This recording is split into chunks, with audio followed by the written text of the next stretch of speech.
Hello, my name is Debbie Jones, and I work for Controls Field Services. And today I want to walk you through the agency startup reimbursement process using the C4 ticket system. This ticket is required when an agency does the startup themselves and they are ready to have us invoice the customer and receive a reimbursement credit to the agency account.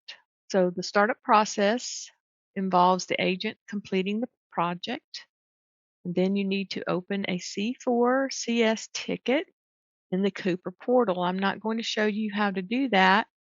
You should already know, but I do have an example of the ticket that I'm going to walk you through. So this is a particular ticket that one of our agencies opened. As you can see, the information comes over to us as a startup reimbursement agent ticket under the incident category. It refers to the PO number that we're going to be invoicing for the startup, and it also applies the SAP number and updates the project name. All of this happens automatically when you enter the ticket and you put in your PO number that has the startup line on it. The requirements that we need to be able to reimburse you are should be put under the attachments tab. This is where you will provide an agency sign off.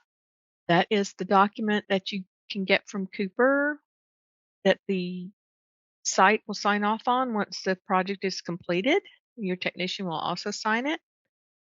Also required is a copy of the trip report and a copy of the database if it's applicable.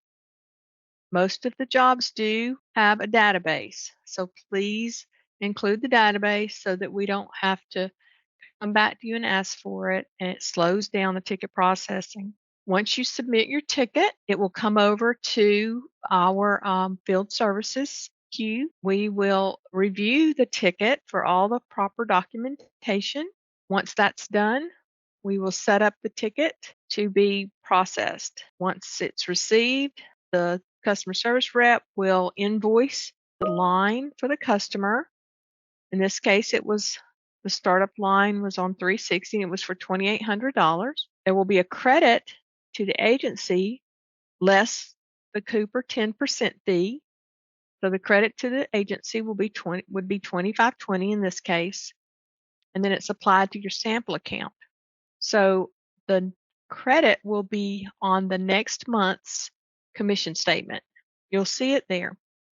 It will have the PO number, and at the end there will be a -SU so you can identify it. That information is also on the process worksheet that we'll provide. This is for the startups. Once all this information has been provided, the customer has been invoiced, and the credit has been issued, we will close the ticket. If we need anything from you, we'll communicate in the internal notes section and ask for whatever it might be that we need. If not, we'll provide the credit memo number and the amount, and then close the ticket.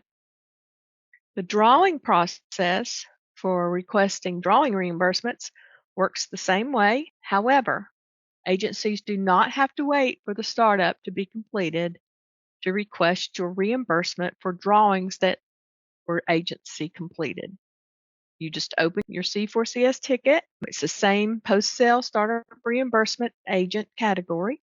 You attach an agency invoice for the drawing amount being requested. The customer will be invoiced, and we will create the credit for your drawing services.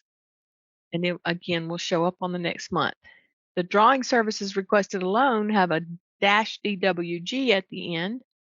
If they're both requested at the same time, startup and drawing, it will always have the SU at the end. This completes the process for an agency startup reimbursement. Thank you.